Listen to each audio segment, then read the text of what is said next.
अस्सलाम वालेकुम, welcome to my YouTube channel. आज मैं बना रही हूँ आमचूर का पाउडर यानी कि राव मैंगो पाउडर। आज हम बनाएंगे और इसको जिस भी सब्ज़ी में हम ऐड करते हैं उसके जायके को मज़ीद बढ़ा देता है। और इसको चाट मसाला और दही बड़ा मसाला पाउडर जो हम बनाते हैं उसमें भी शामिल किया जाता है।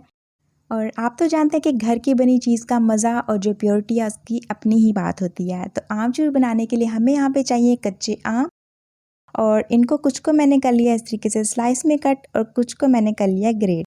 दोनों मेथड शेयर कर रही हूँ, जो आपको ईजी लगता है उस तरीके से आप जो है इसको ड्राई कर लीजिए। ये जो हमने आम ग्रेट करके रखे हैं, अगर तो धूप बहुत अच्छी हुई तो ये 2 दिन में ही ड्राई हो जाते हैं, और जो स्लाइस हैं वो तकरीबन 3 से 4 दिन ले जाते हैं ड्राई होने में। तो बस मैंने ट्रे में एक मलमल का कपड़ा फैला के उसके ऊपर ये ग्रेट किए हुए जो आम है वो मैंने फैला दिए हैं।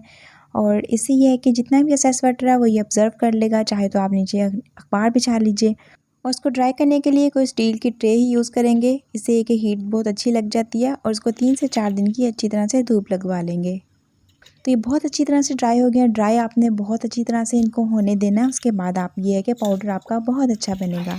तो बस बड़ा काम तो हमारा हो चुका है, अब सिर्फ हमने इसको करना है ग्राइंड। तो बहुत ही ज़बरदस्त किस्म का यहाँ पे आमचूर का पाउडर बन चुका है। तो मज़ीद फाइन हमें इसका पाउडर चाहिए तो इसको किसी छलनी से हम छान लेंगे, और जो बाकी छलनी में आएगा उसको आप चाहे तो फिर से ग्राइंड करके इसमें शामिल कर लीजिए। और अभी आमचूर का पाउडर बना के आपने इस तरीके से नहीं छोड़ना, इसको जल्दी से आपने किसी जिप लॉक बैग में या एयरटाइट जार में सेव करके रख लेना है, तो ये आपका साल भर भी ख़राब नहीं होगा।